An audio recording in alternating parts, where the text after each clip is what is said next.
You know, one of the things, Steve, that I've learned over the years is that God wants us to be an ongoing witness that to guys that know that we love them.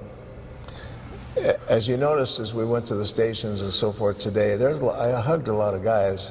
They're not all Christian guys. They're guys that I love, and they know I love them.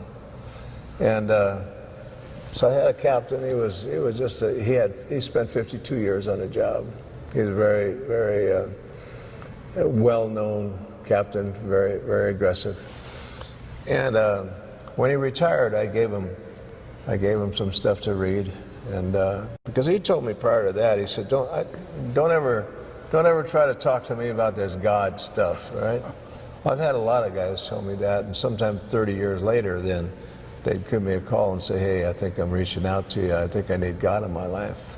And then I'd be able to see them, and they give their heart to the Lord. But for 30 years, they've been making fun of me as a Christian. Well, anyway, he made it very clear I was never to talk to him about the Lord. And so he had cancer, and I stopped by his house one day and visited. And first thing he told me was, he says, I have a contractor working on the house, and he tries to tell me about this Christian stuff. And he says, I don't buy it. And I told him, if you bring up this Christian stuff, you're off the job, you're not going to finish it, you're out of here. And so I realized he was saying that for my benefit, okay? He didn't want to hear it.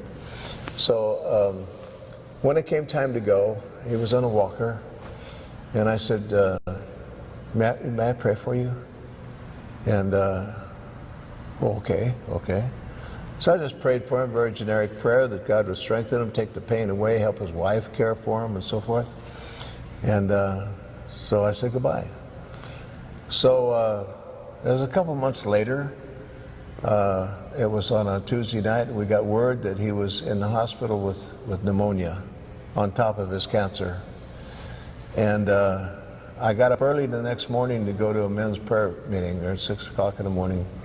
And Jane during the night had been praying for him. And when I got up, she said, John, as soon as you're done praying with the guys, you need to go see him in the hospital. And he was a tough guy. For about 2 years, on the way to work, he made an agreement with the hospital that they would take him in like at 4 o'clock in the morning to give him his chemo so he wouldn't be late to work. He was tough.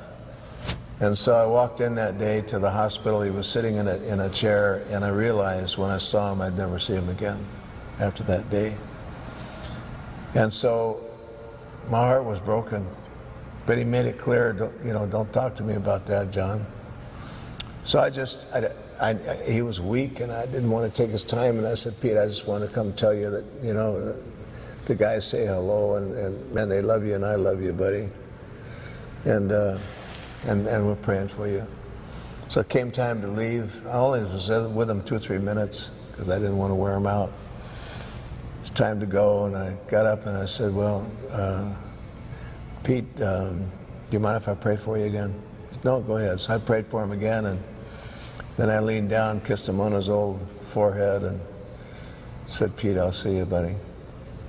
And I turned to leave. I turned about 45 degrees to leave. And I saw a vision as clear as I can see you, Steve. We were deep into a building, and the building came in on us, and we were both buried. I was able to work my way free, but I couldn't get him out. There's a beam across him, and I could not move the beam, and I couldn't move him. And I knew that he was going to die there, and I was going to die there with him. And so then I realized, wait a minute, maybe I have a chance to get out, get some guys, get some help back in here. And so I made the decision, well, I've got to go get help because I'm not doing any good here, so I got to go get it. But then I thought, well, man, I might not be able to find him when we come back in. And a sensation came over my body it was like a chill, but it was beyond anything I've ever experienced in my life. And I just went, almost like that.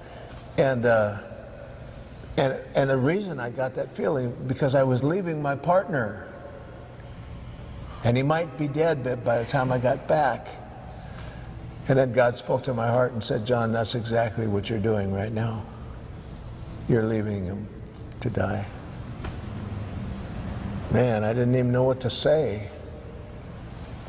I said, Lord, help me. I just turned around, turned back to him, and I said, oh, Pete, don't you think it's time you asked Jesus into your heart?